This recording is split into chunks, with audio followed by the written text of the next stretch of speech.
शिक्षक के जिज्ञासुओं को नमस्कार। आपका स्वागत है डॉक्टर पवन शुक्ला एजुकेशनलिस्ट के यूट्यूब चैनल पर। आपको ज्ञात ही है कि हम लोग शिक्षा शास्त्र विषय की चर्चा कर रहे हैं, जिसमें इस समय शिक्षा के दार्शनिक पृष्ठभूमि पर हम लोग चल रहे हैं। इनसे संबंधित विभिन्न प्रकरणों की चर्चा कर रहे हैं। अभी पिछले वीडियो में हमने बौद्ध शिक्षा दर्शन के संदर्भ में काफ़ी महत्वपूर्ण बातें आप लोगों के सामने प्रस्तुत किया है, और आज के वीडियो के अंक में हम जैन दर्शन और शिक्षा के बारे में बात करेंगे। लेकिन जैन दर्शन और शिक्षा के बारे में बात करने से पहले हमें कुछ वीडियो के अंक में जैन दर्शन का सामान्य परिचय और उनके सिद्धांतों को जानना होगा।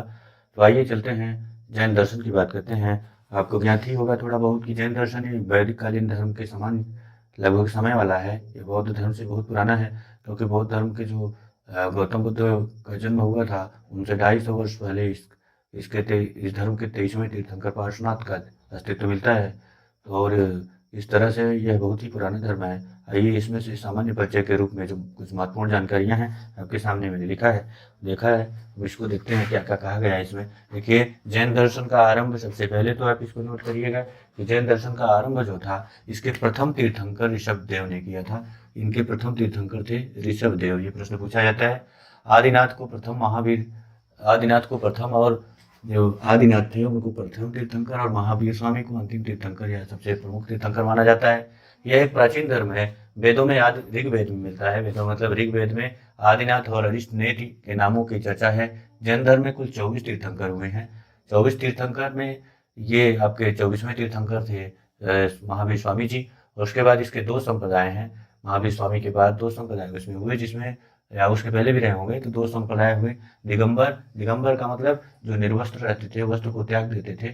दिगंबर यानी उन्होंने जो पूरे सृष्टि को ही अपना वस्त्र समझ लिया है, कुछ ढकने के लिए नहीं उनके पास रहता था। उसको ग्रहण करना उचित नहीं समझते थे, क्योंकि उससे उनको आत्मबल मिलता था। और जो उनकी मुख्य विचारधारा है जैन दर्शन की, उसको अपनाने में, आत्मसात करने में उनको बड़ा बल मिलता था, इसलिए वे दिगंबर होते थे। दूसरे श्वेतांबर जो वस्त्र पहनने वाले होते थे, ये वे श्वेतांबर कहलाते थे। दिगंबर और श्वेतांबर दो लोग इसमें आते हैं जैन दर्शन के संदर्भ में। और जो इसमें साधु शिष्यों में जो थे, साधु गृहस्थ और स्त्री पुरुष सभी रहते थे। और बाद में इन शिष्यों द्वारा जो स्थापित संघ जो है वह 11 समूहों में बढ़ गया था। 11 समूहों में बढ़ गया तो जो गण कहलाया, और इन समूहों के जो नेता थे वे गणधर कहलाए। ये सब प्रश्न पूछे गए हैं, इसलिए मैं आपके सामने प्रस्तुत कर रहा हूँ। ये समूहों में बटा था। जो समूहों के इसके नेता थे, माने अगुआ थे, जो उसको देखते थे, लीड करते थे, वे गणधर कहलाते थे। जैन शब्द जो है, इसका निर्माण जिन शब्द से हुआ है। जिन का अर्थ होता है जीत लेना। जिन का अर्थ है जीत लेना, यानी जैन दर्शन के अनुसार। लेकिन जैन दर्शन के अनुसार जिनका अर्थ है सांसारिक मोह माया को, जो मोह माया बंधन है, इसको जीत लेना, लालच को जीत लेना, राग द्वेष को जीत लेना, और संग्रह की प्रवृत्ति आदि पर विजय पाना। तो जिन वही कहलाता है जिसको सांसारिक मोह माया नहीं है, यानी उसके कारण वह कुछ गलत नहीं करता, जिसको लालच नहीं है, जिसको राग द्वेष नहीं है, और जो संग्रह की प्रवृत्ति से मुक्त हो चुका है, जिसने संग्रह की प्रवृत्ति आदि पर विजय पा लिया है, और इन पर विजयी होकर के मानव कल्याण के लिए जो प्रति समर्पित होने वाला तीर्थंकर कहलाता है। तीर्थंकर किसे कहा जाएगा? अब आपके सामने ये प्रश्न का उत्तर मिल गया है कि जो जिन हो, अर्थात जिसने सांसारिक मोह माया को जीता हो, जिसने लालच को जीत लिया, लालच न करता हो, जो राग द्वेष न करता हो, जिसमें संग्रह की प्रवृत्ति न हो, ऐसे लोग जो मानव कल्याण के प्रति जब समर्पित हो जाते हैं, तो ऐसे लोग जो मानव कल्याण के प्रति समर्पित हो जाते हैं, तो उन्हें ही जिन कहा जाता है। जो जैन दर्शन का जो संपूर्ण विवरण है वह 45 ग्रंथों में मिलता है। इन ग्रंथों में 11-12 उपांग हैं, 10 प्रकीर्ण हैं, और 6 छंद सूत्र हैं, 4 मूल ग्रंथ हैं, और 2 स्वतंत्र ग्रंथ हैं। इन सभी ग्रंथों में जो जैन दर्शन है उसका विशद विवेचन मिलता है। हम यहाँ जैन दर्शन की बहुत विवेचना तक तो जाने नहीं चाहेंगे, लेकिन हाँ, जो आवश्यक है उस तक आपको ले चलना चाहते हैं। यह धर्म जो है वैदिक धर्म जितना ही प्राचीन है।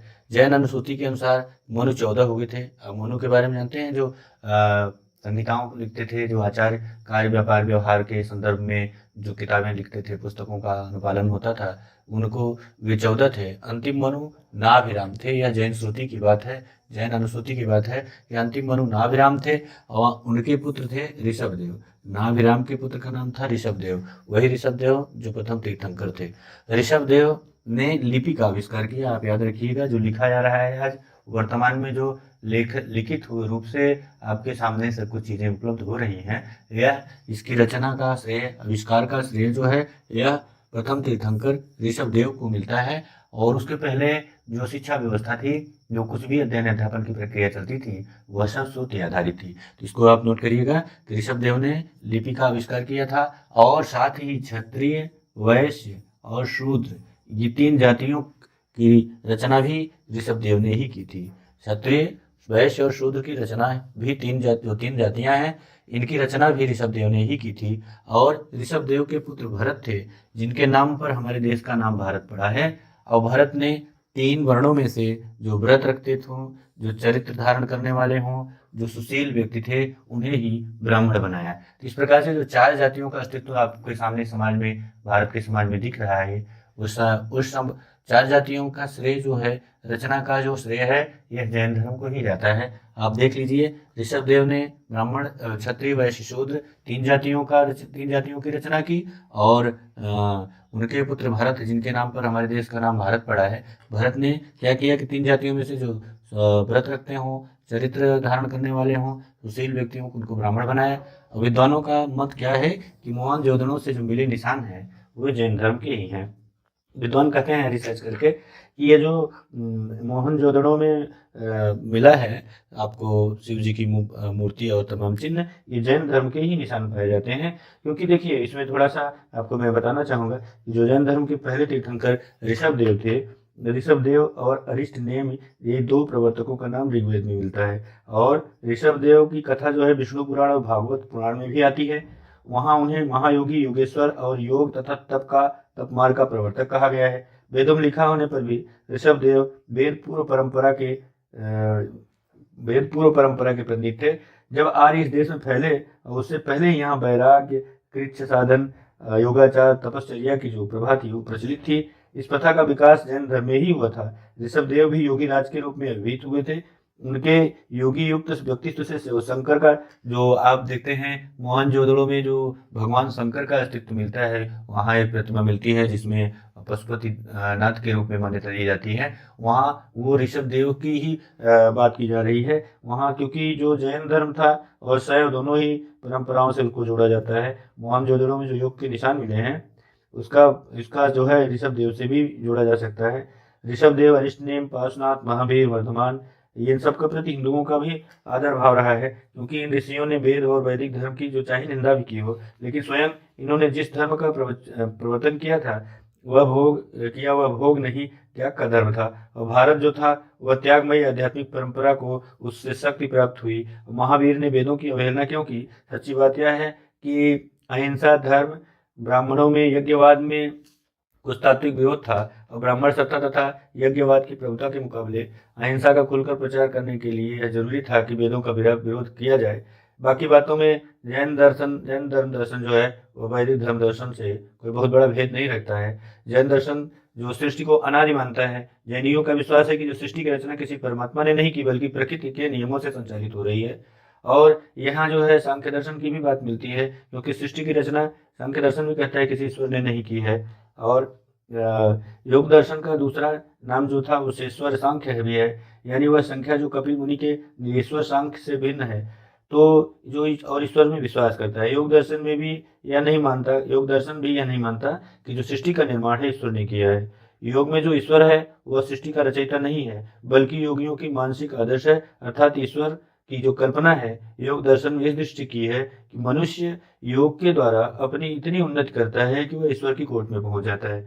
योगियों का ईश्वर मनुष्य के उच्चतम विकास का प्रतीक है, और जिसे पाने की कोशिश करने में मनुष्य ऊपर उठता है, मनुष्यता जो है और ऊपर उठती जाती है। जैन धर्म कहता है कि सृष्टि जड़ है, अर्थात प्रकृति और चेतन अर्थात जीव के योग से बनी है। जिन अणुओं से इसका निर्माण हुआ है, वे अनादि हैं, उन्हें किसी ने भी नहीं बनाया है। सृष्टि विकसित नहीं हुई है, उसकी रचना की गई है। इस मत का जैन दर्शन भी उतना ही विरोधी है जितना कि कपिल मुनि का सांख्य दर्शन। ईश्वर के संबंध में जैन दर्शन का जो मत है, वह बहुत कुछ योग दर्शन के ही समान है। ईश्वर ने दुनिया नहीं बनाई, ईश्वर एक आदर्श है जिसे हम साधना से प्राप्त कर सकते हैं। यह बात दर्शन और वेदांत से प्रमाणित होती है। आप ईश्वर को साधना से प्राप्त कर सकते हैं, यह योग की बात है। इस बात को जैन दर्शन भी स्वीकार करता है। और वह दिगंबर की बात जो मिलती है संप्रदाय, दो महावीर स्वामी की जो समर्थक थे, जो उनको मानने वाले थे, दो संप्रदायों में बट गए, दिगंबर और श्वेतांबर में।